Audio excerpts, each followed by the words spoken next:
أكبر.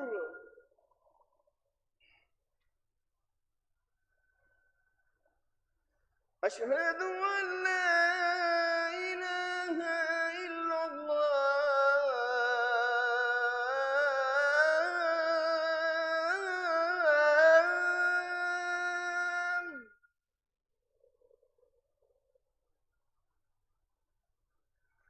أشهد أن لا إله إلا الله.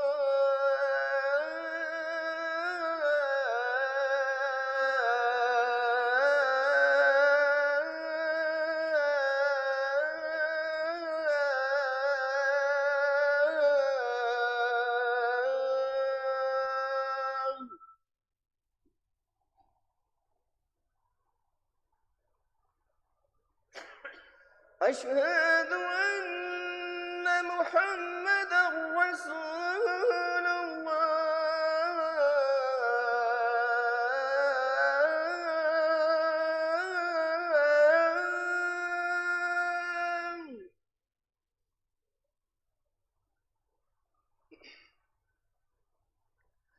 أشهد أن محمدا رسول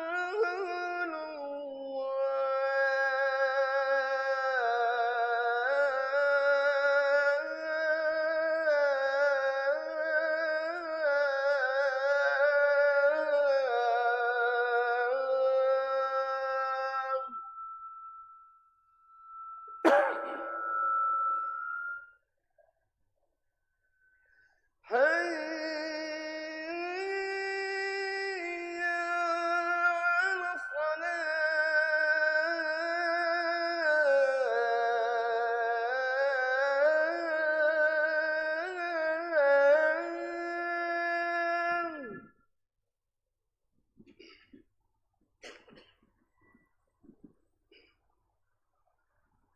حي على الصلاة.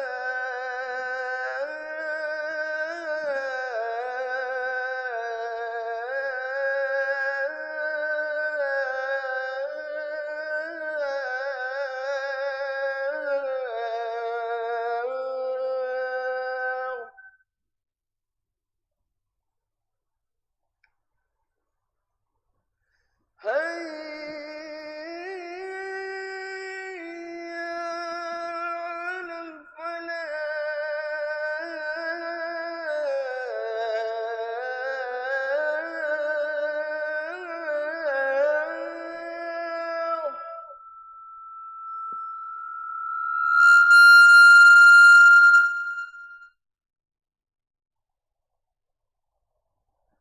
حي على الفلاح.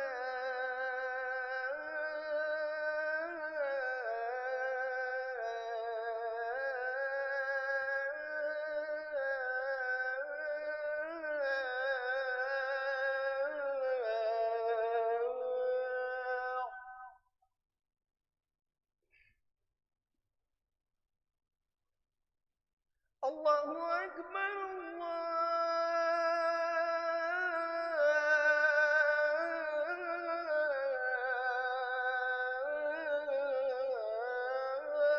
الله أكبر.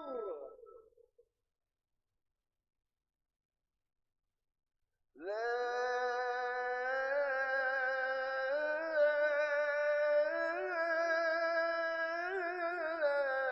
إله إلا الله.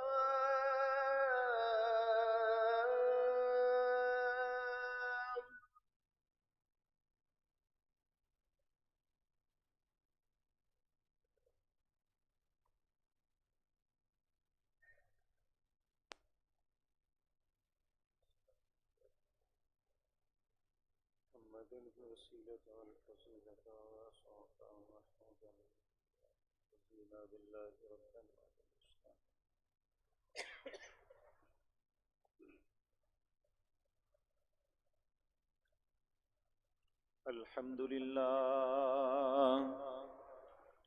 الحمد لله نحمده ونستعينه ونستغفره ونعوذ بالله من شرور أنفسنا ومن سيئات أعمالنا من يهده الله فلا مضل له ومن يضلل فلا هادي له وأشهد أن لا إله إلا الله وحده لا شريك له وأشهد أن محمدًا عبده ورسوله أما بعد فإن خير الحديث كتاب الله وخير الحدي حدي محمد صلى الله عليه وسلم وشر الأمور محدثاتها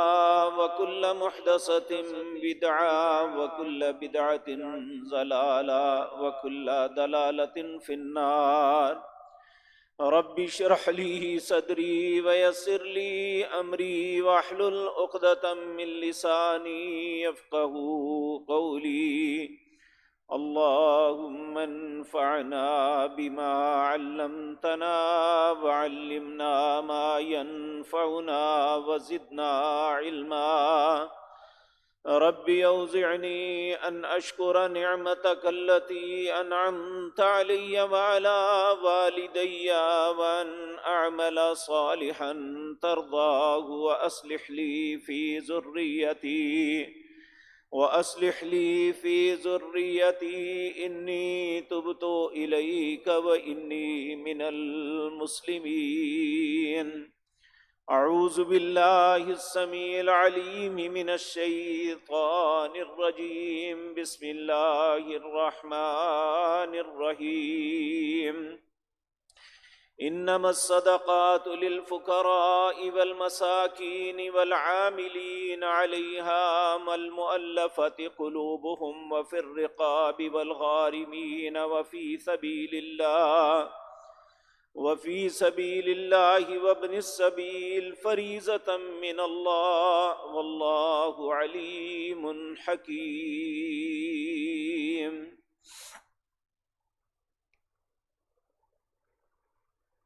حضرات محترم،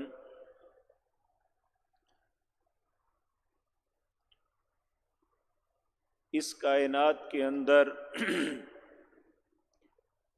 دین اسلام وہ واحد دین ہے جس کے متعلق اللہ رب العزت نے فرمایا ان الدین عند اللہ الاسلام. اللہ کے نزدیک اگر کوئی دین ہے تو وہ صرف اور صرف اسلام ہے. یاد رکھیں، ہر نبی جو دین لے کے آیا وہ دین اسلام ہی کو لے کے آیا تھا. یہ الگ بات ہے کہ انبیاء کی قوموں نے دین کو جب بدل دیا تو اللہ نے پھر نئے سرے سے ایک نبی کو بھیجا اور اس پہ اپنا خالص دین اتارا. یہ زمانہ اپنی ڈگر پہ چلتا رہا. بالآخر اللہ نے اپنے آخری نبی اپنے حبیب کریم جناب محمد الرسول اللہ صلی اللہ علیہ وسلم کو دنیا کی ہدایت اور رہنمائی کے لیے مبعوث فرمایا، اور آپ کو جو دین دیا اسے دین اسلام کا نام ہی دیا گیا. لیکن ہمارے دین کے معاملات پہلے ادیان سے مختلف یہ ہے کہ پہلی امتیں جب اپنے دین کو بدل دیتی تھی تو پھر اصل دین کہیں نظر نہیں آتا تھا. لیکن اللہ نے یہ احسان کیا امت محمد الرسول اللہ پہ صلی اللہ علیہ وسلم، اسے نہ صرف دین دیا بلکہ ساتھ یہ بھی فرمایا انا نحن نزلنا الذکر وانا لہ لحافظون. ہم نے یہ دین خود دیا ہے اور اس کی حفاظت بھی ہم خود کریں گے. اس دین کی بنیاد ہے قرآن. اللہ رب العزت نے قرآن کے متعلق یہ بات فرمائی. بھائی جان یہ اندر والا زیادہ نہ کریں، باہر والا کریں. لا یأتیہ الباطل من بین یدیہ ولا من خلفہ، اس قرآن کے نہ آگے سے باطل داخل ہو سکتا ہے نہ پیچھے سے۔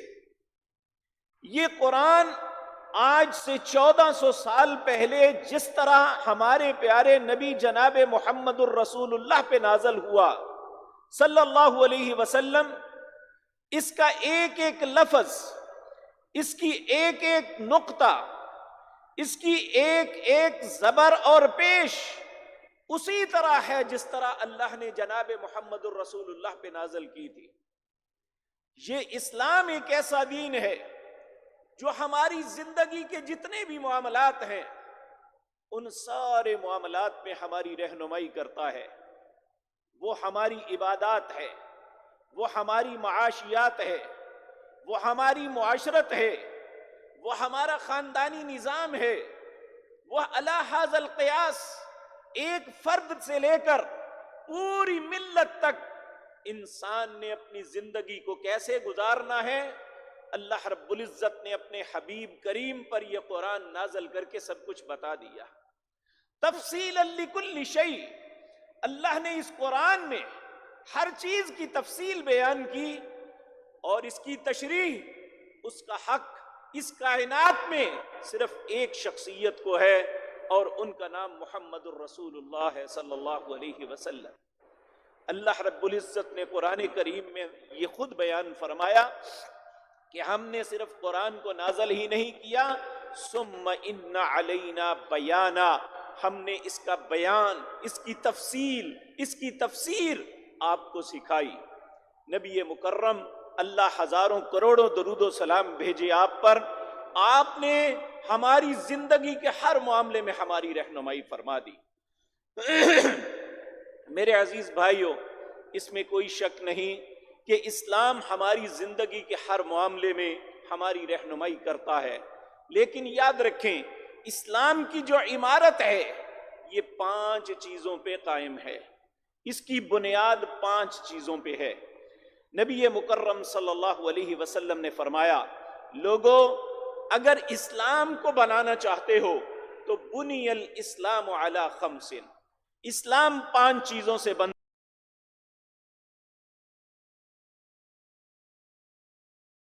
محمد الرسول اللہ، کہ تم شہادت دو کہ اللہ کے علاوہ کوئی الہ نہیں ہے، اور محمد الرسول اللہ صلی اللہ علیہ وسلم کے علاوہ کوئی رہبر نہیں ہے، پہلی بات۔ دوسری، اقام الصلاۃ، نماز کو قائم کرنا۔ تیسری بات، ایتاء الزکاۃ، زکوٰۃ کو ادا کرنا۔ چوتھی بات، والحج، اگر اللہ نے استطاعت دی ہے تو حج کرنا۔ اور 5ویں بات، وتصوم رمضان، رمضان کے روزے رکھنا۔ گزشتہ جمعے میں روزے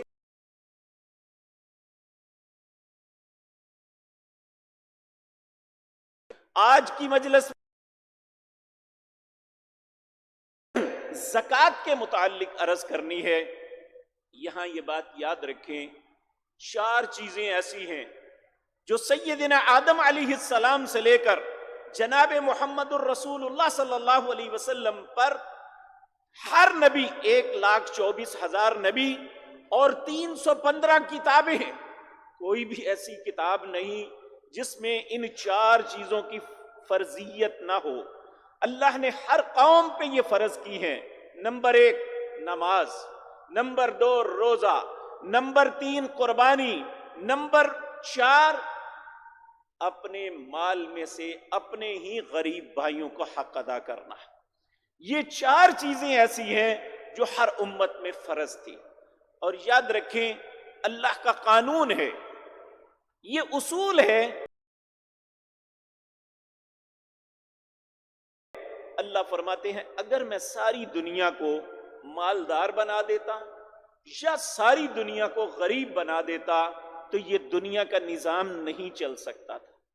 اس نظام کو قائم رکھنے کے لیے ہم میں سے ہر انسان کو ایک دوسرے کا پابند بنا دیا، ہم ایک دوسرے کے محتاج بنا دیے گئے۔ کوئی امیر آدمی اپنے مزدور کے علاوہ کچھ نہیں، اور ایک مزدور آدمی اگر اسے کام نہ ملے تو وہ بھی کچھ نہیں. اس لیے یاد رکھیں یہ دنیا کا سب سے بڑا کفریہ کلمہ جو ہمارے سیاستدان بولتے ہیں کہ امیر امیر تر، غریب غریب تر. آپ ذرا اپنے تصور میں سوچیں، اپنے ارد گرد ماحول کا جائزہ لیں. کیا اللہ کی بات سچی ہے یا ان لوگوں کی جو اپنی سیاست کو چمکانے کے لیے ایسے نعرے دیتے ہیں؟ اللہ کی بات یہ ہے تلک الایام نداولها بین الناس، میں لوگوں کے درمیان دن پھیرتا رہتا ہوں.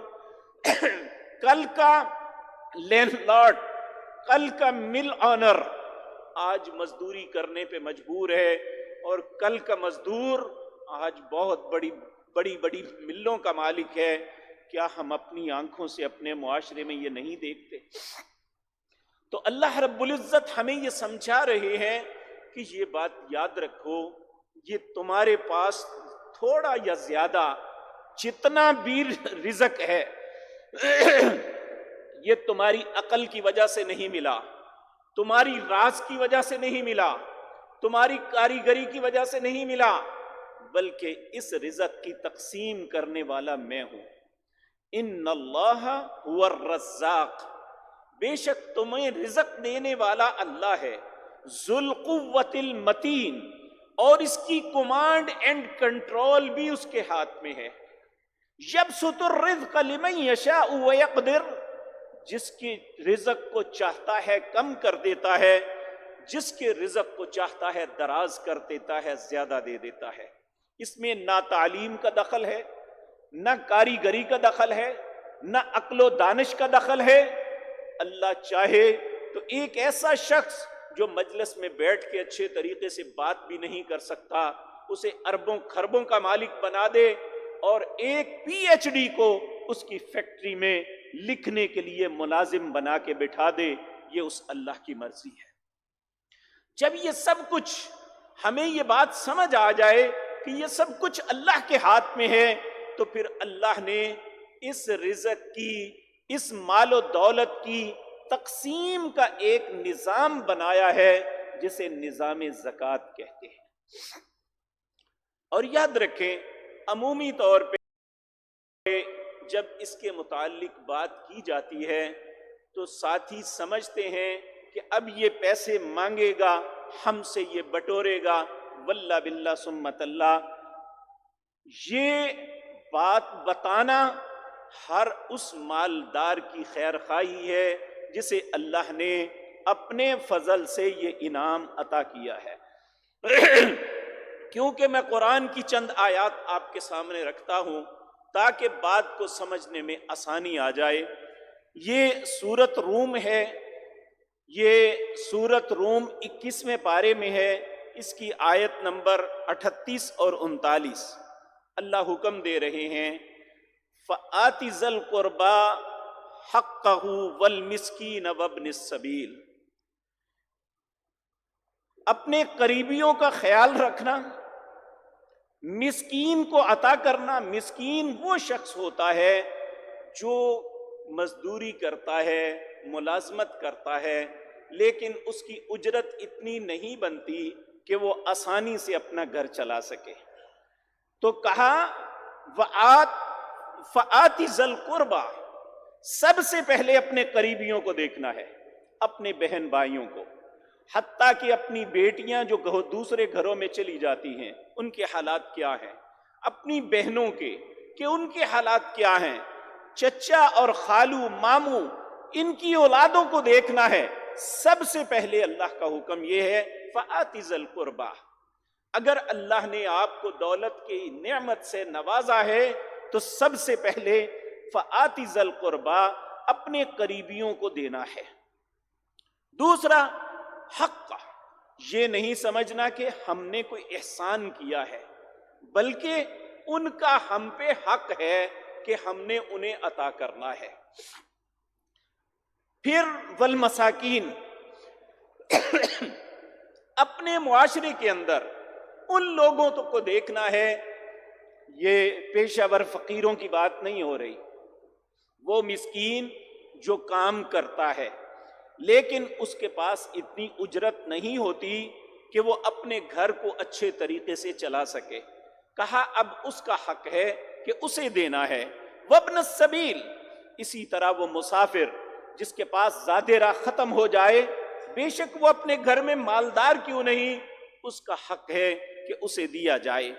اللہ فرماتے ہیں ذالکا خیرن، یہ تمہارے حق میں بہتر ہے، للذین یریدون وجہ اللہ، ہر اس بندے کے لیے جو اپنے رب کو راضی کرنا چاہتا ہے. اگر ہم اپنے رب کو راضی کرنا چاہتے ہیں، یہ چاہتے ہیں کہ ہمارا مالک ہم پہ خوش ہو جائے، ہمارا مالک ہم پہ رحم کر دے، یریدون ذالک خیر للذین یریدون وجہ اللہ، جو یہ چاہتا ہے کہ اللہ اس پہ راضی ہو جائے، اللہ اس پہ خوش ہو جائے، تو وہ یہ حق ادا کرے. وَأُولَئِكَ هُمُ الْمُفْلِحُونَ، پھر اللہ فرماتے ہیں یہی لوگ ہیں جو کامیاب ہونے والے ہیں، فلاح پانے والے ہیں. تو اس لیے یہ بات کبھی اپنے تنگ دلی محسوس نہ فرمایا کریں کہ اگر کوئی شخص اسلام کے اس رکن کی بات کرتا ہے تو آپ اپنے دل میں تنگی محسوس نہ فرمایا کریں، بلکہ یہ سمجھیں کہ یہ ہماری خیر کر رہا ہے، ہمارے لیے یہ اچھی بات بتا رہا ہے، ہمیں اللہ کا حکم ایک پہنچا رہا ہے. تو میرے عزیز بھائیوں، ایک ہے ہمارا رویہ اپنے کاروبار میں، اپنے معاملات میں، وہ یہ ہے اللہ فرماتے ہیں وَمَا آتَيْتُم مِّن رِّبًا لِّيَرْبُوَ فِي أَمْوَالِ النَّاسِ، جو لوگ سودی معاملات میں اپنا مال دیتے ہیں لوگوں کو کہ ہمارا مال بڑھ جائے، اللہ فرماتے ہیں فَلَا يَرْبُو عِندَ اللَّهِ، یہ سمجھ لیں اللہ کے نزدیک یہ نہیں بڑھتا. وَمَا آتَيْتُم مِّن زَكَاةٍ تُرِيدُونَ وَجْهَ اللَّهِ، جو شخص اپنے مال میں سے زکوٰۃ اللہ کی رضا کے لیے دیتا ہے، فَأُولَئِكَ هُمُ الْمُضْعِفُونَ، اللہ کہتے ہیں صرف اس کا مال بڑھتا ہے. اب یہ بات دوسرے مقام پہ اللہ فرماتے ہیں، اللہ نے قاعدہ قانون اور اٹل فیصلہ دے دیا، یمحق اللہ الربا. یہ بات یاد رکھو، ربا، سود، دوسرے سے مال کھینچنا، اس سے مال کبھی نہیں بڑھے گا. یمحق اللہ، اللہ ایسے شخص کے مال کو کم کرتا ہے، اس کی زندگی میں تنگی آتی ہے. وَيُرْبِ الصَّدَقَاتِ، اور جو شخص خیر خواہی، صدقہ کہتے ہیں خیر خواہی کرنا، جو کسی کے ساتھ خیر کرتا ہے، وَيُرْبِ الصَّدَقَاتِ، اللہ اس خیر خواہی کرنے والے کے مال کو بڑھاتے ہیں. اب ایک اصول ہے ہماری اکنامکس کا، ایک اصول ہے اللہ کا، یہ دونوں آپس میں ضد ہیں. ہماری اکنامکس یہ کہتی ہے اگر آپ نے اپنے مال میں سے 100 روپے میں 10 دے دیے، آپ کے 90 رہ گئے، یہی ہے نا. لیکن اللہ کہتا ہے مثل الذین ينفقون اموالهم فی سبیل اللہ، جو شخص اللہ کے راستے میں خرچ کرتا ہے اس کی مثال کیا ہے؟ مثل الذین ينفقون اموالهم فی سبیل اللہ کمثل حبہ، جس طرح ایک زمیندار، ایک کاشتکار ایک دانہ زمین میں بوتا ہے، انبتت 7 سنابل، اس سے ایک پودا نکلتا ہے اور اس پودے پہ ڈالیاں آتی ہیں، ہر ڈالی پہ ایک سٹا لگتا ہے، ایک ایک پودے پہ 7 سٹے لگتے ہیں، ہر سٹے میں 100 دانہ ہوتا ہے. جس طرح دنیا کے اندر پریکٹیکلی ایک کاشتکار اپنی زمین میں ایک دانہ بو کے 700 دانے لیتا ہے، اللہ کہتا ہے یہی مثال اس بندے کی ہے جو میرے رستے میں 1 روپیہ خرچ کرتا ہے، میں اس طرح اس کے مال کو بڑھاتا ہوں. ایک حدیث میں نبی کریم صلی اللہ علیہ وسلم نے فرمایا جو شخص رزق حلال میں سے 1 کھجور خرچ کرتا ہے، اللہ رب العزت اس صدقے کو اپنے دائیں ہاتھ میں لیتے ہیں. اور جس طرح تم اپنی قربانی کے جانوروں کو پالتے موٹا فربا کرتے ہو، اللہ قیامت کے قائم ہونے تک انہیں بڑھاتا رہے گا. اور جب قیامت کا دن ہوگا، جب ریٹرن آپ کو ملے گا، ایک ریٹرن ہے جو دنیا میں ملتا ہے، وہ کیا ہے عشر امثالھا، ایک کے بدلے 10. واللہ یضاعف لمن یشاء، اللہ کسی بھی انسان کے اخلاص کو دیکھتے ہوئے بہت زیادہ بھی بڑھا سکتا ہے. لیکن جو آخرت میں جب اس کو ملے گا اس وقت انسان کو تصور آئے گا، وہ سوچے گا کاش جو کچھ تھا میں سب کچھ خرچ کر دیتا. آپ اس کی مثال دنیا میں دیکھ سکتے ہیں. ایسی چیریٹی، ایسی رفاہیت شاید دنیا کے کسی انسان نے نہ کی ہو جو سیدنا ابو بکر نے کی تھی. تبوک کا موقع ہے. حضرت عمر رضی اللہ تعالی عنہ، آپ کی ساری زندگی خواہش ہی رہی کاش مجھے موقع مل جائے کہ میں سیدنا ابو بکر کے ساتھ نیکی کے معاملے میں زیادہ بڑھ جاؤں. یعنی ان میں نیکی میں رقابت تھی، نیکی میں مقابلہ تھا. ہم اور چیزوں میں مقابلہ کرتے ہیں، حسن میں مقابلہ کرتے ہیں، مال میں مقابلہ کرتے ہیں، دوڑ میں مقابلہ کرتے ہیں، ایکسرسائز کر کے باڈی بلڈنگ میں ایک جسم کے اعتبار سے مقابلہ کرتے ہیں. صحابہ کرام رضوان اللہ علیہم اجمعین، ان کی زندگی کا مقصد نیکی میں، اچھائی میں، اللہ کی رضا میں مقابلہ کرنا تھا. سیدنا عمر ساری زندگی اسی خواہش کو لے کے کہ کاش کبھی زندگی میں مجھے موقع مل جائے میں ایسی نیکی کروں کہ جس دن سیدنا ابو بکر سے بڑھ جاؤں. کہتے ہیں کہ جب تبوک کا موقع آیا نبی کریم صلی اللہ علیہ وسلم نے کہا کہ بھائی اللہ کے راستے میں خرچ کرو، ہم نے جہاد کے لیے جانا ہے. حضرت عمر کہتے ہیں میں نے سوچا میری زندگی میں اتنا مال میرے پاس نہیں تھا جتنا آج ہے. میں نے اپنے مال کو آدھا کیا جو ایک پہاڑ کی طرح ڈھیر لگ گیا. میں نے وہ سارا اٹھوایا مسجد نبوی میں لے گیا اور وہاں جا کے رسول اللہ کی خدمت میں پیش کر دیا. نبی کریم صلی اللہ علیہ وسلم کی عادت مبارک تھی جب بھی کوئی نیکی کا کام کرتا، بلائی اور اچھائی کرتا، اس سے پوچھتے. وہ جب بتاتا کہ میں نے یہ کیا ہے آپ اس کے لیے دعا فرماتے، کیونکہ اللہ نے حکم دیا خذ من اموالہم صدقۃ تطہرہم وتزکیہم وصلی علیہم. جب آپ ان سے اللہ کے راستے میں مال لیں تو ان کے لیے دعا کریں. آپ کی دعا کرنا ان کے لیے دل کا سکون کا سبب بنے گا. تو نبی کریم ان کے لیے دعا فرماتے، اور اس کائنات میں نبی کریم کی دعا سے بہتر کس کی ہو سکتی ہے. تو نبی کریم صلی اللہ علیہ وسلم نے سیدنا عمر سے پوچھا عمر کیا لے کے آئے ہو؟ کہا یا رسول اللہ صلی اللہ علیہ وسلم آدھا مال گھر چھوڑ آیا ہوں، آدھا مال لے کے آ گیا ہوں. آپ نے فرمایا اللہ آپ کو برکت دے. تھوڑی دیر گزری، سیدنا ابو بکر تشریف لائے. ایک چھوٹا سا ایک رومال ہے، اس کے اندر کچھ چیزیں ہیں، اور ان ساری چیزوں کو ہاتھ میں پکڑ کے لائے، نبی کریم کی خدمت میں پیش کر دیا. نبی کریم نے پوچھا ابو بکر کیا لے کے آئے ہو؟ کہا اللہ اور اس کے رسول کی محبت گھر چھوڑ آیا ہوں، باقی سب کچھ لے آیا. نبی کریم صلی اللہ علیہ وسلم اللہ اکبر اللہ اکبر اللہ اکبر کہہ کے کھڑے ہو گئے. کہا آج درہم دینار سے بڑھ گیا. درہم یہ چاندی کا سکہ تھا، دینار سونے کا سکہ تھا. کہا آج درہم دینار سے بڑھ گیا. یعنی ان کی نیکی کا جذبہ جو ہے ان کا مقابلہ کائنات میں کوئی نہیں کر سکا. اس لیے چاہے تھوڑا خرچ کریں، آپ کے پاس تھوڑا ہے تو تھوڑا دے دیں. نبی کریم نے جب یہی بات کہی تو ایک مزدور آدمی، اس نے کہا میرے پاس تو کچھ نہیں ہے. اس نے جا کے سارا دن مزدوری کی. رات کو اجرت کے طور پہ تھوڑی سی 1 کلو کے قریب کھجوریں ملی. وہ کھجوریں ہی لے کے نبی کریم کے پاس آ گیا.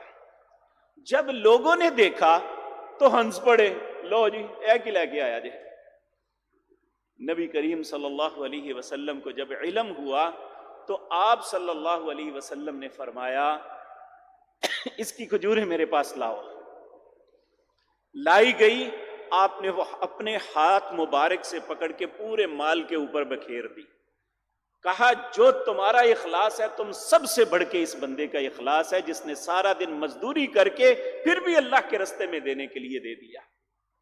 تو اس لیے میرے عزیز بھائیو یہ بات یاد رکھیں، اللہ کے راستے میں خرچ کرنا یہ اس سے بڑھ کے دنیا میں فضیلت والی بات نہیں ہے.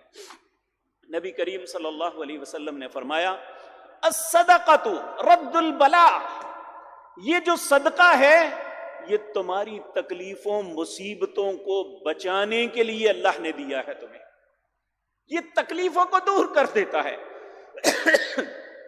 آج دیکھیں ہم میں سے ہر شخص پریشان ہے، حکومتیں پریشان ہیں، تو ایسے حالات میں ہمیں اللہ کے راستے میں صدقہ کرنا چاہیے اپنے لیے، اپنے اہل خانہ کے لیے، تاکہ ہمارا رب ہم پہ راضی ہو جائے. اور اس صدقے کے حقدار کون ہیں؟ تو اللہ رب العزت نے سورۃ توبہ ہے، اللہ اکبر، اس کی آیت نمبر 60 اللہ فرماتے ہیں 8 لوگ ہیں جنہیں آپ اپنا صدقہ دے سکتے ہیں. نمبر 1 انما الصدقات، بے شک تمہارے صدقات، تمہاری زکوٰۃ کے حقدار کون ہیں؟ نمبر 1 للفقراء، فقیر ہے. اب سوال یہ پیدا ہوتا ہے فقیر کون ہے؟ کیا یہ مانگنے والے؟ نہیں میرے بھائیو. سیدنا عمر رضی اللہ تعالی عنہ نے ایک دفعہ دیکھا کہ 2 فقیر آ رہے، انہوں نے مشکیں بھر کے پیچھے آٹے کی لادی ہوئی تھی. آپ نے فرمایا ان سے لے لو، جو صدقے کے اونٹ ہیں انہیں گھول کے پلا دو. انہوں نے تو پھر مانگ لینا ہے، ان کے پاس اس سے زیادہ بھی ہوگا، انہوں نے پھر بھی مانگنا ہے. اصل میں یہ فقیر نہیں ہے، یہ پیشہ ور گداگر ہے. اصل فقیر کون ہے؟ قرآن کریم سورۃ بقرہ 3 پارے کے اندر اللہ فرماتے ہیں للفقراء، فقراء وہ ہیں احصروا فی سبیل اللہ، جنہیں اللہ کے راستے میں قید کر دیا جاتا ہے، بند کر دیا جاتا ہے. جس طرح کشمیر کے مسلمان، سوریہ شام کے مسلمان، فلسطین کے مسلمان، یا ہمارے معاشرے میں ایسا شخص جسے دین کی وجہ سے پکڑ لیا جاتا ہے، اسے قید کر دیا جاتا ہے، حالانکہ قصور اس کا صرف دین ہے، تو ایسا شخص پہلا فقیر ہے. للفقراء الذین احصروا فی سبیل اللہ. نمبر 2 کون فقیر ہے؟ لا یستطیعون ضربا فی الارض، اپاہج ہے، نبینا ہے، ہاتھ نہیں ہے، پولیو زدہ ہے، ٹانگیں نہیں ہیں، یا کسی بیماری نے اتنا لاغر کر دیا ہے کہ وہ کام نہیں کر سکتا. لا یستطیعون ضربا فی الارض، اس کے باوجود مانگتا نہیں ہے، ہاتھ نہیں پھیلاتا.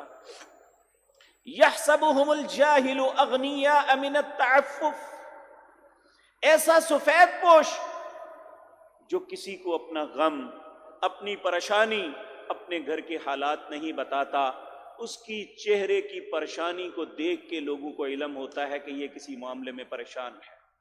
تیسرا فقیر یہ ہے لا یستطیعون ضربا فی الارض یحسبهم الجاہل اغنیاء من التعفف تعرفهم بسیماهم، ان کے چہروں کی پریشانی سے پتا چلے گا کہ یہ شخص پریشان ہے. لا یسألون الناس الحافا، جو واقعتاً فقیر ہے وہ کبھی بھی چمٹ کے نہیں مانگتا. یہ اللہ نے قرآن کے اندر اصول بیان فرمایا. تو آپ کے صدقات کے سب سے زیادہ حقدار وہ فقیر ہیں. اور یاد رکھیں ان فقراء میں بھی سب سے پہلے حقدار ہمارے بہن بھائی ہیں، کیونکہ اللہ نے ایک باپ کی اولاد کو ایک جیسا نہیں بنایا. ان کے چہرے بھی الگ، ان کے رزق کی تقسیم بھی الگ، ان کے معاملات بھی الگ. تو اگر خدا نخواستہ اللہ کسی کو ایسی آزمائش میں مبتلا نہ کرے، اگر بہن بھائیوں میں، بیٹے بیٹیوں میں جو کفالت سے نکل گئے ہیں اگر کوئی ہے تو سب سے پہلے وہ حقدار ہے. یہاں ایک بات ذہن میں رکھیں، ماں باپ کو یہ صدقہ یا زکوٰۃ نہیں دی جا سکتی، اس لیے کہ آپ کے مال میں سے آپ سے زیادہ حق آپ کے ماں باپ کا ہے. آپ کے پاس جو کچھ ہے آپ سے زیادہ، حالانکہ آپ کہیں گے کہ میں نے کمایا، ٹھیک ہے آپ نے کمایا، لیکن آپ کے مال میں سے، آپ کے مال کے خود آپ اتنے حقدار نہیں ہیں جتنے آپ کے والدین ہیں۔ آپ کی والدہ محترمہ ہے یا آپ کے والد محترم ہیں، وہ کچھ بھی کریں ان کا حق ہے، انہیں زکوٰۃ نہیں دی جا سکتی۔ ان آپ کے مال میں سے اللہ نے ان کا حق بنایا ہے، اس لیے وہ اسی حق کے مستحق ہیں۔ کہیں بھی اللہ نے یہ نہیں کہا کہ ماں باپ پہ صدقہ کرو، یہاں بھی کہا ماں باپ پہ احسان کرو۔ اور دوسرا، زکوٰۃ کا حقدار ہے مسکین۔ جس طرح آغاز میں بھی میں نے عرض کیا، مسکین ہر اس شخص کو کہتے ہیں جو کماتا ہے لیکن اس کے پاس اتنے پیسے نہیں ہیں کہ وہ اپنے گھر والوں کی اچھے طریقے سے کفالت کرے۔ اور تیسرے حقدار والعاملین، وہ سرکاری اہلکار جو زکوٰۃ کی یا اسلامی حکومت کے اندر بیوروکریٹس ہیں، اسلامی حکومت کے اندر حکومتی امور کو انجام دیتے ہیں، انہیں زکوٰۃ کے مال سے ان کی تنخواہ دی جا سکتی ہے۔ والمؤلفۃ قلوبہم، ایسے غیر مسلمان جو اسلام کی طرف مائل ہیں، آپ ان کی کچھ ہیلپ کریں گے تو وہ اسلام کی طرف آ جائیں گے، لیکن ایسے غیر مسلم کو آپ زکوٰۃ نہیں دے سکتے جو اپنے مذہب پہ سٹک ہے، جو اپنا مذہب چھوڑنا نہیں چاہتا، بلکہ اگر کسی ایسے شخص جس کا اسلام کی طرف دل مائل ہو رہا ہے، آپ اس کی مدد زکوٰۃ سے کر سکتے ہیں۔ وفی الرقاب، چٹی پڑ جانا یا گردن آزاد کروانا، ایک مقروض ہے، اس مقروض کو قرضے سے نکالنا یہ زکوٰۃ کے مال سے ہو سکتا ہے، لیکن قرضہ کون سا؟ جو جوئے سے نہیں چڑھا ہوا، جو سود پہ بینک سے لے کے نہیں چڑھا ہوا، بلکہ کاروباری کرائسس کی وجہ سے اس پہ قرضہ آ گیا، یا گھر عیالداری بڑی ہے تو وہ مقروض ہو گیا، ایسے مقروض کی اس کی گردن کو چھڑانا یہ معاشرے کے جو سہولت والے افراد ہیں ان کے اوپر حق ہے۔ اسی طرح والغارمین، چٹی پڑ جائے۔ چٹی کیا ہے؟ کہ آپ کو کسی معاملے میں منصف بنایا جاتا ہے کہ ان دونوں کے درمیان لین دین کا جھگڑا ہے، آپ جھگڑے کو ختم کرنے کے لیے کہتے ہیں اگر یہ شخص آپ کی رقم نہیں دے گا تو میں دے دوں گا۔ اب وہ رقم نہیں دیتا تو اللہ آپ کو کہتا ہے کہ آپ رقم جو وعدہ کیا تھا وہ دیں، لیکن اللہ دو معاملے میں آپ کی مدد کرتا ہے۔ آپ لوگوں سے زکوٰۃ اکٹھی کر کے وہ چٹی بھر سکتے ہیں، اور اپنی زکوٰۃ میں سے بھی وہ چٹی کے پیسے دے سکتے ہیں۔ ایک زکوٰۃ کی مد یہ ہے، اور ایک ہے فی سبیل اللہ، اللہ کے رستے میں کوئی بھی کام ہے، وہ مدرسہ چل رہا ہے، وہ رفاہی ہسپتال ہے، وہ کوئی یتیم خانہ ہے، علی ھذا القیاس کوئی بھی ایسا کام جو رفاہیت کے نام پہ ہو رہا ہے، یہ فی سبیل اللہ میں آتا ہے، اس میں بھی زکوٰۃ کا مال دے سکتے ہیں۔ وابن السبیل، اور ایسا مسافر جو بیچارہ اپنا زادِ راہ ختم کر بیٹھا، اسے بھی آپ اپنے زکوٰۃ کے مال میں سے دے سکتے ہیں۔ یہ 8 مدیں ہیں جن کو زکوٰۃ دی جا سکتی ہے، بلکہ دینی چاہیے۔ اب سوال یہ پیدا ہوتا ہے زکوٰۃ کون دے؟ تو میرے عزیز بھائیو، نبی کریم صلی اللہ علیہ وسلم نے تجار کے لیے جو معیار مقرر فرمایا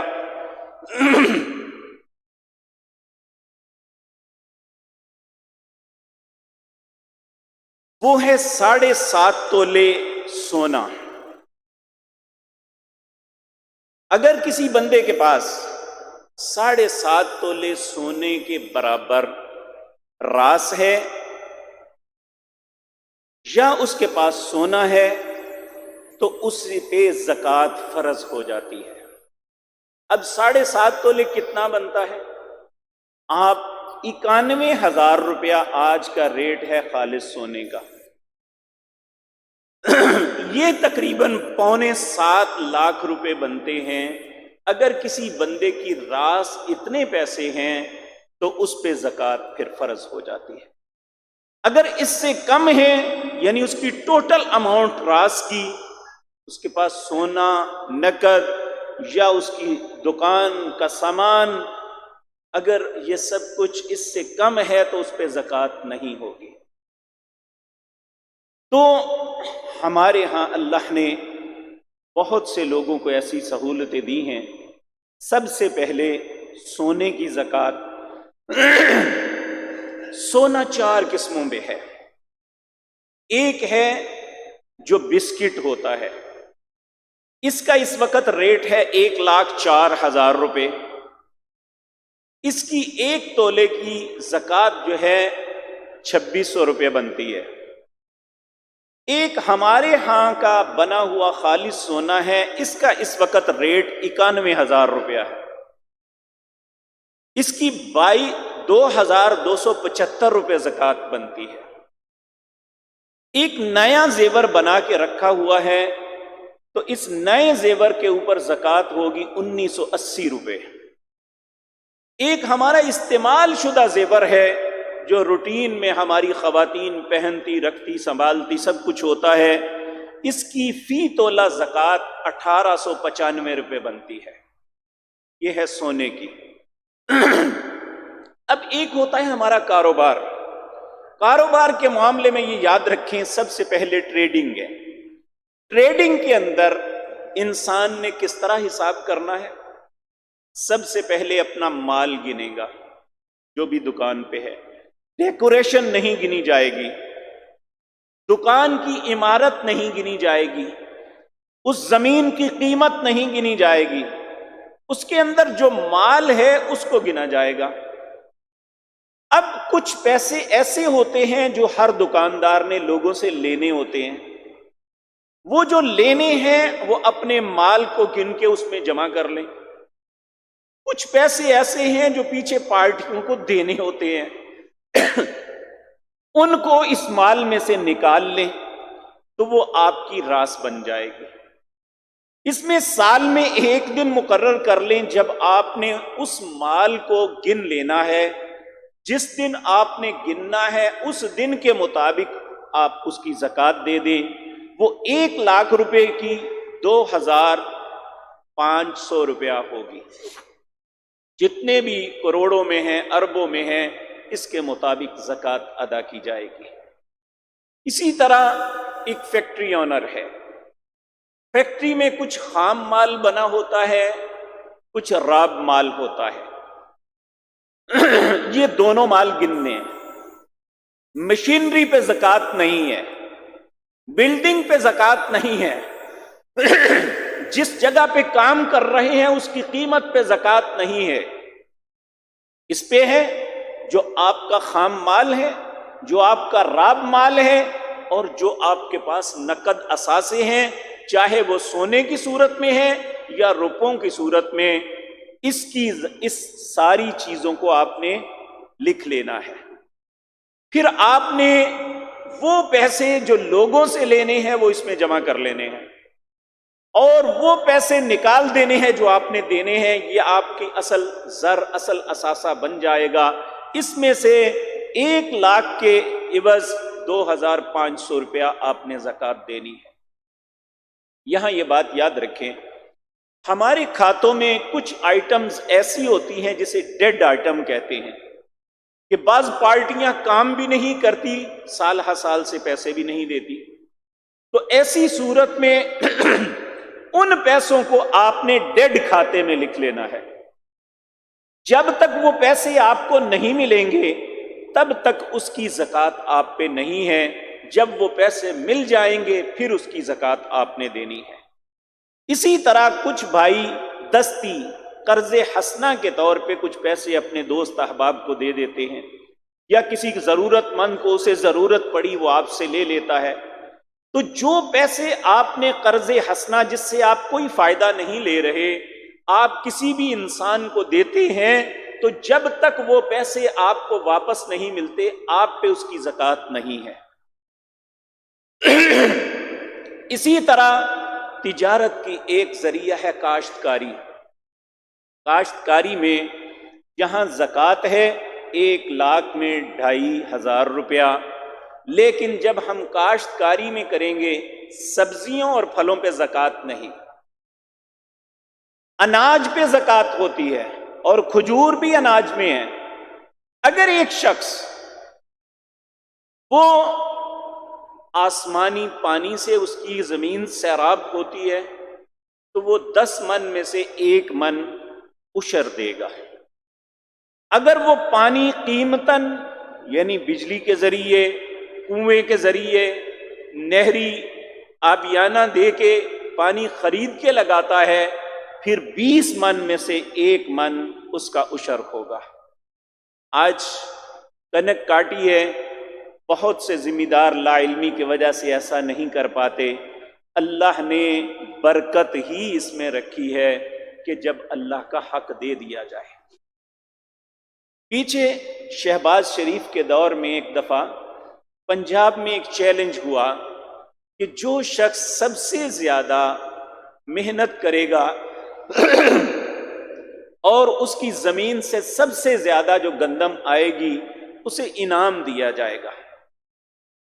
مجھے اس وقت وہ بات تو یاد نہیں کہ انعام کیا، سونے کی کوئی چیز دی گئی تھی۔ ساہیوال کا ایک ذمہ دار تھا، اس نے یہ انعام جیتا۔ میڈیا والے اس کے پاس گئے اور اسے جا کے کہا کہ آپ نے کون سی ٹیکنالوجی استعمال کی ہے کہ پورے پنجاب میں سب سے زیادہ آپ کی گندم ہوئی ہے؟ اس نے کہا کوئی ٹیکنالوجی نہیں، میں نے اپنی زندگی میں اللہ کا حق کبھی نہیں رکھا، یہی وجہ ہے اللہ نے مجھے دی ہے۔ یہ میڈیا اتنا بدبخت اور بے غیرت ہے کہ اس نے اس کی بات کو ہائی لائٹ نہیں کیا تھا۔ اگر وہ کہتا کہ فلاں ٹیکنالوجی کی وجہ سے ہوا ہے تو شاید یہ شور مچا دیتے کہ ٹیکنالوجی کی جیت ہو گئی، لیکن اس نے کہا کہ میرے پاس کوئی ٹیکنالوجی نہیں، میری کسی محنت کا کوئی ثمرہ نہیں، میں اپنے رب کا حق دیتا ہوں، اس لیے میرا رب مجھے میرا حق دیتا ہے۔ تو اس لیے میرے عزیز بھائیو، ہم مسلمان ہیں، خصوصاً آپ وہ لوگ ہیں جو ایسے حالات میں بھی اللہ کے گھر میں آئے ہیں۔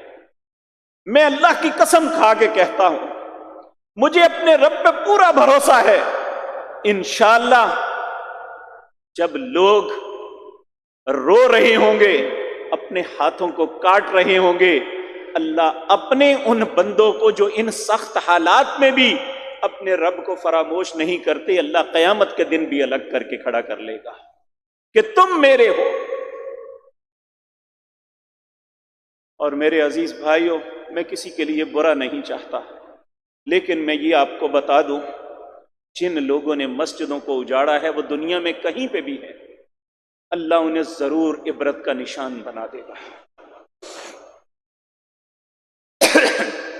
پہلے کیفیت یہ تھی کہ مساجد میں نماز پڑھنے والے اس ملک میں 97% لوگ مسلمان ہیں، نماز پڑھنے والے صرف 2% ہیں۔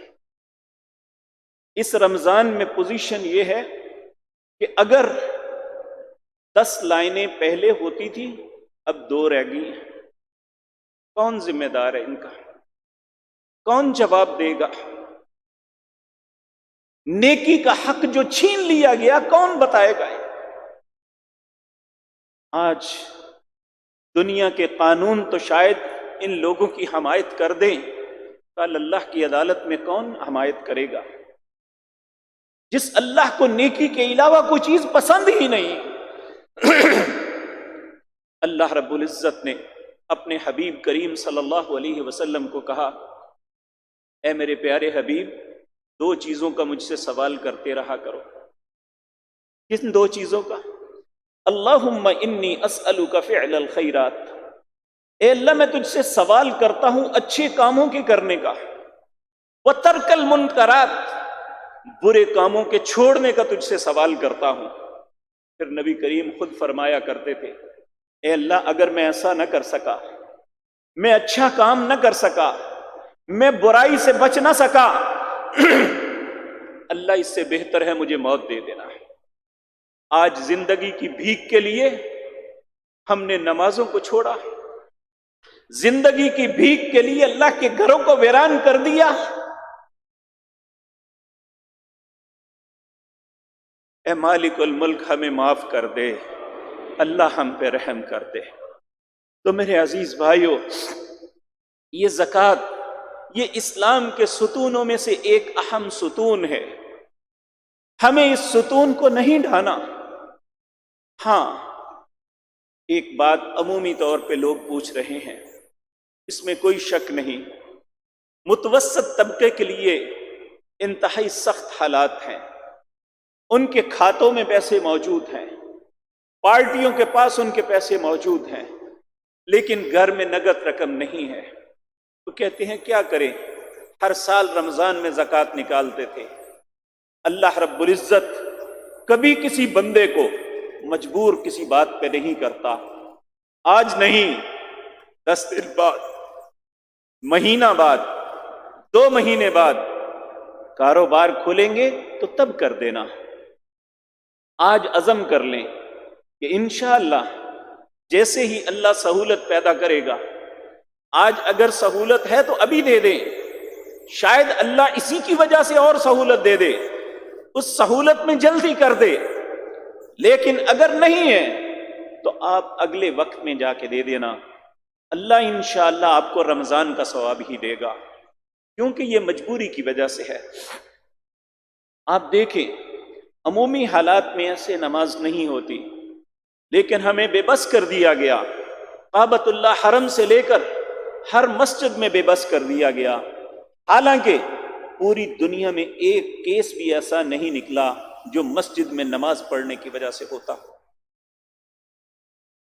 ہم پھر بھی اے اللہ تیری رضا پہ راضی ہیں، ہم کسی کو کچھ نہیں کہتے، لیکن ہم تیری منت تو کر سکتے ہیں۔ اے اللہ تو اس امت پر رحم کر دے، اے اللہ ہماری خطاؤں کو معاف کر دے، اے اللہ ہمارے لیے دنیا اور آخرت کے ہر آسانی کا دروازہ کھول دے۔ اے مالک الملک، جب رات کے اندھیرے چاروں طرف چھائے ہوتے ہیں، اے اللہ تو دن کا سورج، دن کی روشنی نمودار کر دیتا ہے، رات کے اندھیروں کو ختم کر دیتا ہے۔ اے اللہ تو مردوں کو زندہ کر لیتا ہے، اے اللہ تو بیماروں کو شفا کیوں نہیں دے سکتا؟ اے اللہ ہمارے بیماروں کو شفا دے دے، اے اللہ جو بھی اس بلا اس وبا میں مبتلا ہے، اے اللہ اسے درست فرما دے، اے اللہ آئندہ کے لیے ہر مسلمان کو اس معاملے میں حفاظت فرما۔ اے مالک الملک، ہم سمجھتے ہیں یہ ہمارا میڈیا کہتا ہے مولوی ضد کرتے ہیں، یہ حکومت میں حکومت بنانے کی کوشش کرتے ہیں، واللہ باللہ سمت اللہ ہماری کوئی ضد نہیں ہے، ہمارا یہ ایمان ہے کہ ان یمسسک اللہ بضر فلا کاشف لہ الا ہو۔ اللہ کہتے ہیں اگر میں کسی کو تکلیف میں مبتلا کر دوں تو اللہ کے علاوہ اسے تکلیف سے کوئی نہیں نکال سکتا۔ وَإِن يُرِدْكَ بِخَيْرٍ فَلَا رَادَّ لِفَضْلِهِ، اگر اللہ اپنا فضل فرمانا چاہے تو اللہ کے فضل سے کوئی کسی کو نہیں روک سکتا۔ جب یہ سب کچھ اللہ کے ہاتھ میں ہے تو ہم صرف مساجد میں اس لیے آنا چاہتے ہیں کہ ہم اللہ سے اس کا فضل مانگے، ہم مساجد میں صرف اس لیے اکٹھا ہونا چاہتے ہیں کہ ہم اللہ سے اس بلا اس وبا سے نجات کے لیے التجائیں کریں، اس کے سامنے کریہذاری کریں، اور اللہ ہی ہمیں اس سے نجات دے گا انشاءاللہ، اللہ ہی ہمارے نقصانات کا ازالہ کرے گا۔ دیکھیں، ایک دعا کو آپ اپنی زندگی کا حصہ بنائیں، خصوصاً ان حالات میں۔ نبی کریم صلی اللہ علیہ وسلم آپ یہ دعا اکثر مانگا کرتے تھے، اللہم قنعنی بما رزقتنی، اے اللہ جو تو نے مجھے رزق دیا ہے اس پہ قناعت عطا فرما دے، لیکن ایک التجا ہے میرے مالک، وبارک لی فی، جو کچھ تو نے دیا ہے اس میں برکت عطا فرما دے، وَاخْلُفْ عَلَى كُلِّ فَائِتَةٍ بِخَيْرٍ، اے اللہ بہت سی چیزیں جو ہم سے چھن گئی دیکھیں اگر اتنے دن کام ہوتا تو کتنے فوائد اللہ ہر انسان کو عطا کرتا. وہ ہم سے فوت ہوئے. وَاخْلُفْ عَلَى كُلِّ فَائِتَةٍ بِخَيْرٍ، اے اللہ جو چیز ہم سے فوت ہو گئی، جو چھن گئی، اے اللہ اس کا بہتر نعم البدل عطا فرما دینا. اسی طرح ہم دو سجدوں کے درمیان ایک دعا پڑھتے ہیں، اس میں ایک لفظ پڑھتے ہیں وَاجْبُرْنِي، اے اللہ تو میرے نقصان کا ازالہ کر دے. آج ہر مسلمان ایک مزدور سے لے کر ایک مل آنر تک نقصان میں جا رہا ہے. اے اللہ تو ہر مسلمان کے نقصان کا ازالہ فرما دے. اے اللہ ہر مسلمان کی مشکل کو آسان فرما دے. اے مالک الملک، تیرے علاوہ کوئی نہیں کر سکتا. اے اللہ یہ بابرکت مہینہ ہے. اے اللہ یہ تیرے سارے بندے، انہوں نے تیرے لیے کھانے پینے کو چھوڑا ہوا ہے. اے اللہ روزے کی حالت میں بیٹھے ہوئے ہیں. اے اللہ آنے والے جمعے تک ہمیں خوشخبری دے دے. اے اللہ آئندہ جمعے کوئی بھی شخص اپنے گھر میں نہ بیٹھ سکے، اللہ کے گھروں میں آ کے قرآن کی تلاوتیں کریں. اے اللہ تیرے گھر میں نمازیں پڑھیں. اور میں اس بات پہ بھی خوش ہوں کہ 2 جمعے ہم نے اجڑے ہوئے پڑھے ہیں، چند لوگوں کے ساتھ پڑھے ہیں، دروازوں کو بند کر دیا. آج اگر بہت سے بھائی آئے ہیں تو اے اللہ ان سب کے گھروں کو خوشیوں سے بھر دے. اے اللہ ان سب کے گھروں کو خوشیوں سے بھر دے. اے اللہ ان کے گھروں کو ہر آفت سے بچا لینا. اے اللہ ان سب مسلمانوں کے گھروں کو اے اللہ اپنی خاص رحمت کے سائے عطا فرما دے. اے اللہ ہر مسلمان کی زندگی میں دنیا اور آخرت کی آسانیاں بھر دے. اے اللہ دنیا اور آخرت کی ہر بھلائی انہیں عطا فرما دے. اے اللہ دنیا اور آخرت کے ہر شر سے محفوظ فرما دے. اقول قولی ھذا واستغفر اللہ.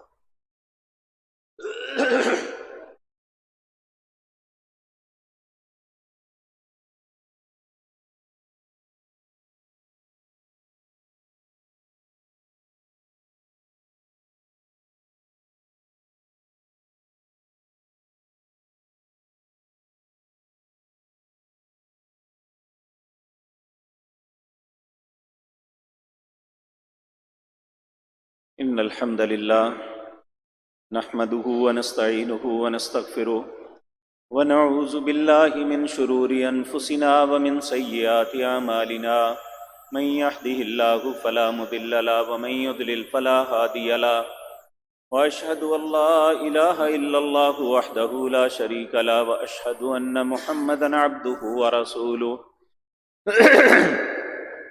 أما بعد فأعوذ بالله السميع العليم من الشيطان الرجيم. بسم الله الرحمن الرحيم. إن الله وملائكته يصلون على النبي يا أيها الذين آمنوا صلوا عليه وسلموا تسليما. اللهم صل على محمد وعلى آل محمد كما صليت على إبراهيم وعلى آل إبراهيم إنك حميد مجيد. اللهم بارك على محمد وعلى آل محمد كما باركت على إبراهيم وعلى آل إبراهيم إنك حميد مجيد. ایک بھائی نے ایک سوال کیا ہے، کیا رسول اللہ نے مغرب کی نماز سے پہلے 2 رکعتیں پڑھی ہیں یا صرف حکم دیا ہے؟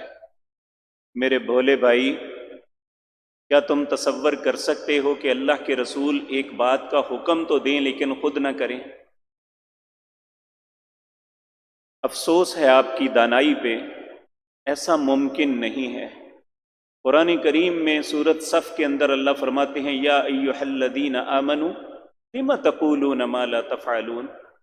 اہل ایمان وہ بات کیوں کہتے ہو جو تم کرتے نہیں ہو؟ اگر اللہ اہل ایمان کے لیے یہ بات پسند نہیں کرتا تو اپنے حبیب کریم کے لیے یہ بات پسند کرے گا؟ اور آپ ہم جیسے ہزاروں کروڑوں انسان آپ کے پاؤں کے نیچے آنے والے ذروں کے برابر بھی نہیں. اگر ہمارے لیے یہ بات ہے تو اللہ کے نبی جو بات فرماتے ہیں، جس کا حکم دیتے ہیں، وہ کرتے نہیں تھے. اللہ آپ پر رحم فرمائے. حاجی محمد رفیق شیخ صاحب فوم والے جو گزشتہ جمعے وفات پا گئے تھے، مرحوم اکثر جمعہ اور رمضان میں تراویح یہیں پہ پڑھتے تھے. اللہ ان کی مغفرت فرمائے. ان کے علاوہ بھی جتنے مسلمان فوت ہو چکے اللہ سب پہ رحم فرمائے، اللہ سب کی منزلوں کو آسان فرما دے۔ حضرات محترم، اللہ کی توفیق سے یہ مسجد، یہ ادارہ اللہ کی مہربانی کے بعد آپ ساتھیوں کی تعاون اور مدد سے ہی چل رہا ہے۔ اس سال جو معاملات اور اخراجات ہوئے وہ میں آپ کے سامنے رکھنا چاہتا ہوں۔ یہ جامع مسجد مکرم جو ہے، اس میں جو پیسے ہم نے خرچ کیے ان کی تفصیل اس طرح ہے۔ بجلی کے بلوں کی مد میں 17,39,742 روپے ہم نے ادا کیے۔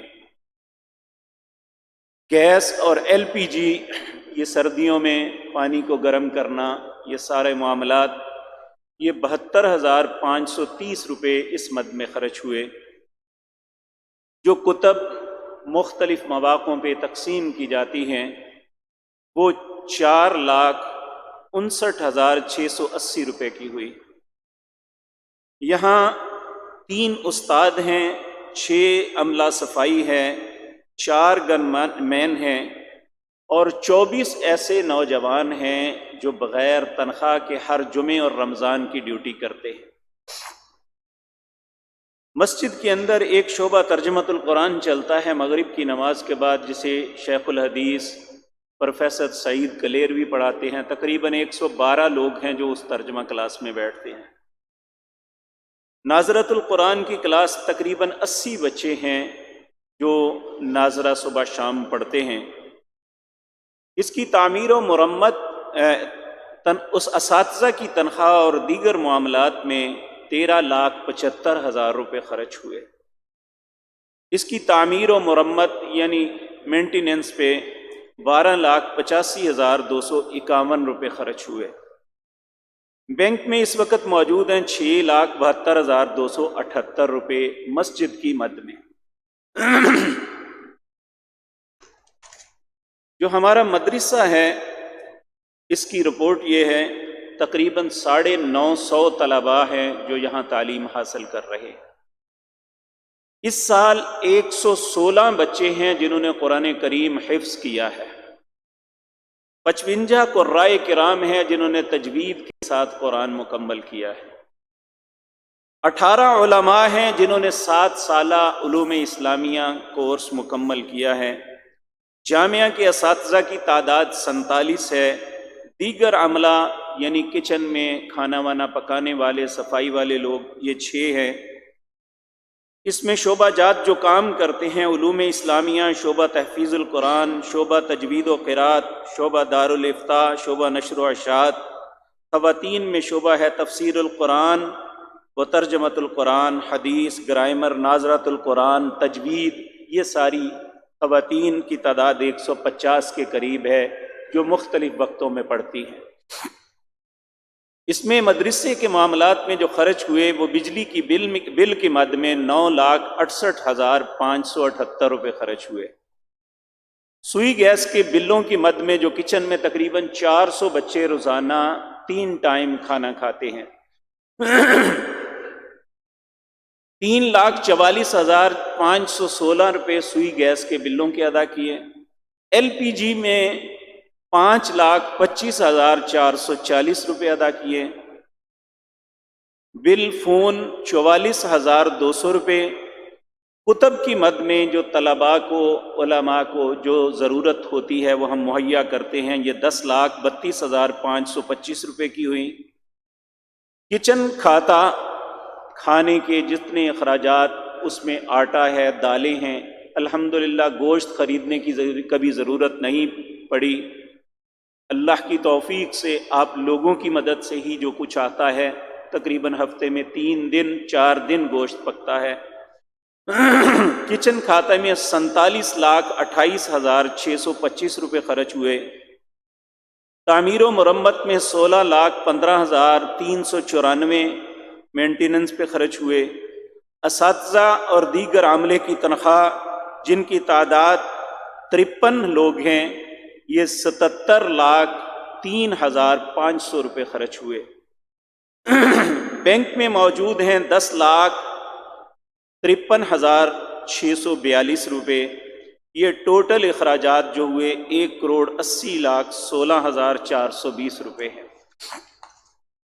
حضرات محترم، کلاس روم ہمارے کم تھے، ہم نے پڑوس میں 10 مرلے جگہ لی 1,60,00,000 روپے کی۔ اس کی رجسٹری کا خرچہ آیا 10,70,000 روپیہ تقریباً۔ اب تک عمارت کی تعمیر پہ 25 لاکھ روپے خرچ ہو گئے ہیں۔ یہ ٹوٹل 1,95,70,000 روپے۔ اس مد میں جو جمع رقم ہوئی وہ 1,30,00,000 روپے ہوئی۔ 65,70,000 روپیہ جو ہمارا اجتماعی فنڈ تھا اس میں سے ادا کیے گئے۔ اس میں تقریباً 21 کمرے بننے ہیں۔ ایک کمرے کا تخمینہ تقریباً 7 لاکھ روپیہ لگایا گیا ہے۔ 5 کمرے ایسے ہیں جو مختلف ساتھیوں نے جن کی ذمہ داری قبول کر لی ہے، اللہ انہیں قبول فرمائے۔ حالات اس میں کوئی شک نہیں ہے، سخت ہیں، لیکن ہمیں اللہ کے ہاں کوئی مایوسی نہیں ہے۔ یہ اللہ کا گھر ہے، اللہ آج تک کبھی کوئی کمی نہیں ڈالی۔ ہمیشہ ہی اللہ اپنے فضل و کرم سے کبھی ایک دن بھی ایسا نہیں آیا کہ ہم نے اساتذہ کو تنخواہ نہ دی ہو یا پیسوں کی کمی کی وجہ سے طلباء کھانا نہ کھا سکے ہوں، ایسا کبھی نہیں ہوا۔ الحمدللہ الحمدللہ۔ اور انشاءاللہ ہم اپنے رب پہ آئندہ بھی اچھی توقع، اچھے معاملے رکھتے ہیں۔ انشاءاللہ وہ اس معاملے کو چلائے گا۔ آپ سے بھی التماس ہے کہ آپ جہاں اپنے عزیز و اقارب، اپنے معاشرے کے پسے ہوئے لوگوں کو دیتے ہیں، اپنے اس ادارے کی طرف بھی خصوصی توجہ فرمائیں۔ اللہ آپ کے مالوں میں بہت برکتیں عطا فرمائے، اللہ آپ کے ہر نقصان کا ازالہ فرمائے، اللہ آپ سب کو ہر مصیبت سے محفوظ رکھے، اللہ ہر بیمار کو شفا عطا فرمائے، اللہ ہر مصیبت زدہ کی مصیبتوں کو دور کر دے۔ اللہ رب العزت مسلمانوں پہ دنیا بھر کے جتنے بھی مسلمان ممالک ہیں، اے اللہ اس بلا اور وبا کو وہاں سے ختم فرما دے۔ اللہ ہم پہ رحم کر دے، اے اللہ ہم پہ رحم کر دے، اے اللہ ہمارے لیے آسانی کے دنوں کو کھول دے، اے اللہ ہمارے لیے اس رمضان کو ببرکت اور برکتوں والا بنا دے، اے اللہ اس رمضان میں پھر رونقیں اسی طرح لگا دے، اے اللہ اس وبا اور وبا کو ختم کر دے، اے اللہ ہمارے فوت شدگان پر رحم فرما دے۔ ہم انشاءاللہ الرحمن نماز کے اندر قنوت نازلہ بھی کریں گے، تو ساتھی نماز کے لیے اگلی صفوں میں تشریف لے آئیں، ساتھی مل جائیں۔ سبحان ربک رب العزت عما یصفون۔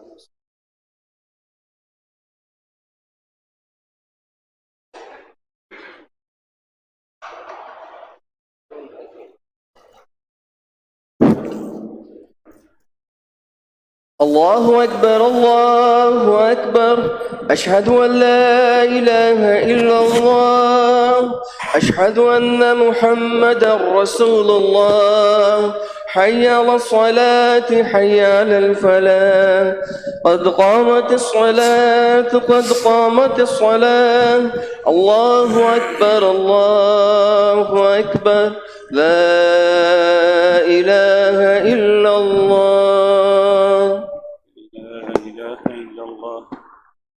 یہ آپ کے قدموں کے نیچے ایک لائن ہے، اس لائن پہ اپنی ایڑیاں رکھ کے صفیں سیدھی کر لیں۔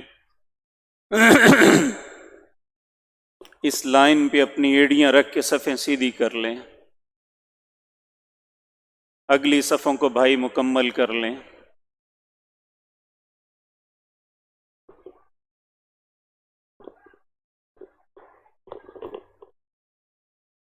اللہ اکبر۔ اللہم باعد المغرب اللہم نکنی بسم اللہ من الشیطان الحمد للہ رب العالمین الرحمن الرحیم مالک یوم الدین إياك نعبد وإياك نستعين اهدنا الصراط المستقيم صراط الذين أنعمت عليهم غير المغضوب عليهم ولا الضالين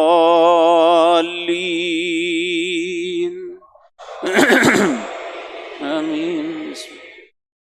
يا أيها الذين آمنوا إذا نودي للصلاة من يوم الجمعة فاسعوا إلى ذكر الله وذروا البيع ذلكم خير لكم إن كنتم تعلمون.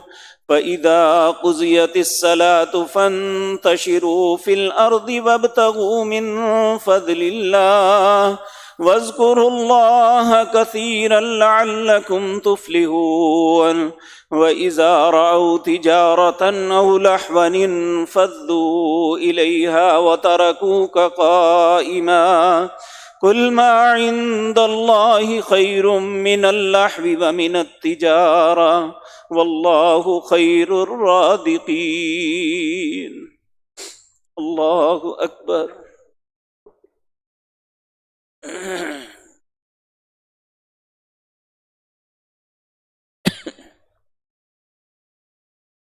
سمع الله لمن حمده.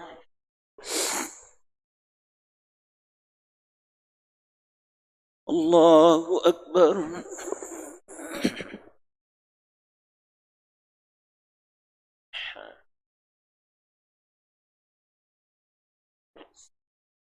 الله أكبر.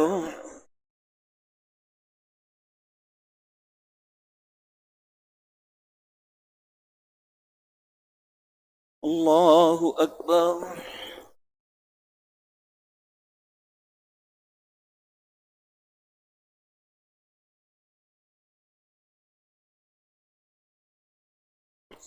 الله أكبر.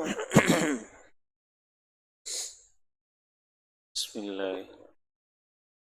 الحمد لله رب العالمين الرحمن الرحيم مالك يوم الدين إياك نعبد وإياك نستعين اهدنا الصراط المستقيم صراط الذين أنعمت عليهم غير المغضوب عليهم ولا الضالين آمين. بسم الله. يا أيها الذين آمنوا لا تلهكم أموالكم ولا أولادكم عن ذكر الله ومن يفعل ذلك فأولئك هم الخاسرون. وأنفقوا مما رزقناكم من قبل أن يأتي أحدكم الموت فيقول رب لولا أخرتني إلى أجل قريب فأصدق وأكن من الصالحين ولن يؤخر الله نفسا إذا جاء أجلها والله خبير بما تعملون. الله أكبر.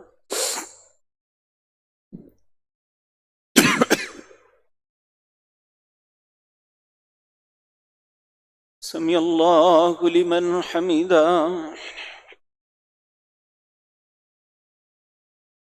الحمد لله الذي بنعمته تتم الصالحات مجيب الدعوات ومنزل الآيات وهو الذي يقبل التوبة عن عباده ويعفو عن السيئات. إلهنا وخالقنا ومالكنا ورازقنا وليس لنا رب سواك الحمد لله الذي عافانا مما ابتلاك به وفضلنا على كثير ممن خلق تفضيلا. يا رب لك الحمد كما ينبغي لجلال وجهك وعظيم سلطانك. سبحان الله وبحمده عدد خلقه ورضا نفسه وزنة عرشه ومداد كلماته. اللهم اغفر لجميع المسلمين والمسلمات والمؤمنين والمؤمنات الأحياء منهم والأموات. اللهم ارفع عنا البلاء ونعوذ بك من شر الوباء ونعوذ بك من شر الوباء ونعوذ بك من شر الوباء ونعوذ بك من سوء القضاء. اللهم إنا نعوذ بك من الهم والحزن والعجز والكسل والبخل والجبن والحرم وزلع الدين وقهر الرجال. اللهم إنا نعوذ بك من جهد البلاء ودرك الشقاء وسوء القضاء وشماتة الأعداء. اللهم رحمتك نرجو فلا تكلنا إلى أنفسنا طرفة عين وأصلح لنا شأننا كله. لا إله إلا أنت لا إله إلا أنت سبحانك إنا كنا ظالمين. لا إله إلا الله العظيم الحليم. لا إله إلا الله رب العرش العظيم. لا إله إلا الله رب السماوات ورب الأرض ورب العرش الكريم. اللهم ارحم على حالنا. اللهم ارحم على حالنا ولا تنظر إلى سوء أعمالنا. اللهم رحمتك أوسع من ذنوبنا وتجاوز عن سيئاتنا. اللهم لا تقتلنا بغضبك ولا تهلكنا بعذابك وعافنا قبل ذلك. يا رب العالمين يا أرحم الراحمين. اللهم اجعل القرآن العظيم ربيع قلوبنا وشفاء صدورنا وجلاء أحزاننا وذهاب غمومنا وحمومنا برحمتك يا أرحم الراحمين.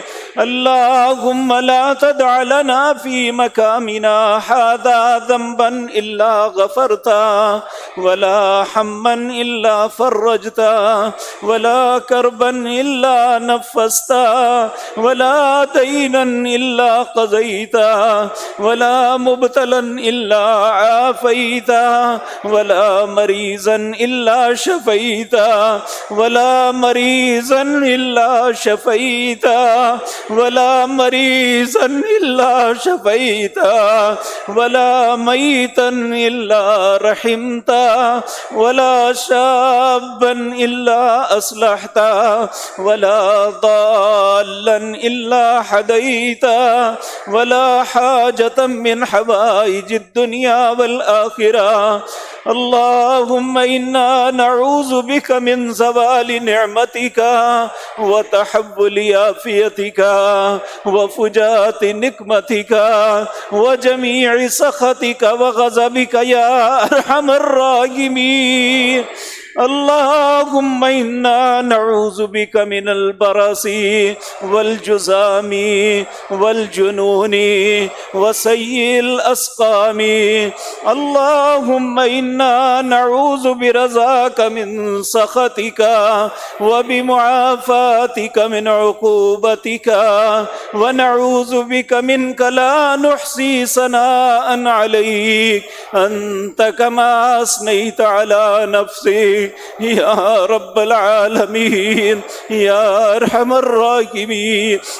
اللهم هذا الدعاء وهذه البكاء وهذه المناجاة، اللهم أنت الغني ونحن الفقراء، اللهم أنت القوي ونحن الضعفاء، اللهم إنا ندعوك دعاء المساكين ونرجوك رجاء الخائفين.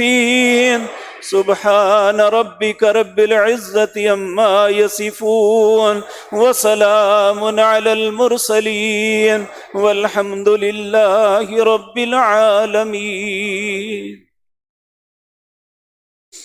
الله أكبر.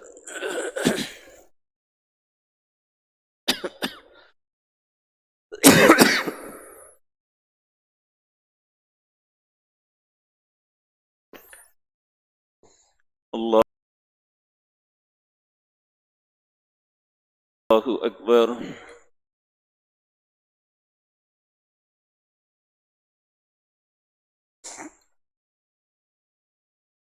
الله أكبر.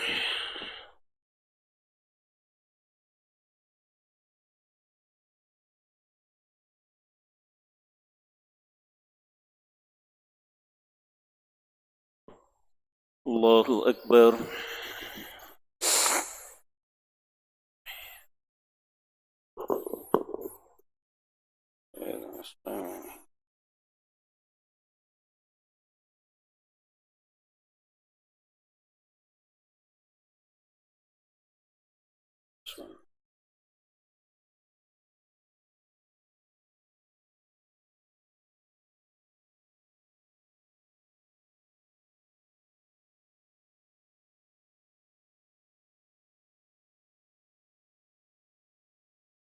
إني ظلمت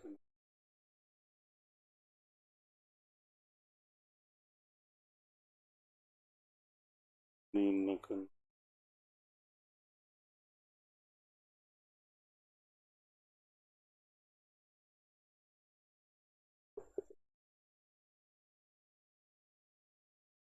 السلام علیکم ورحمۃ اللہ. السلام علیکم ورحمۃ اللہ.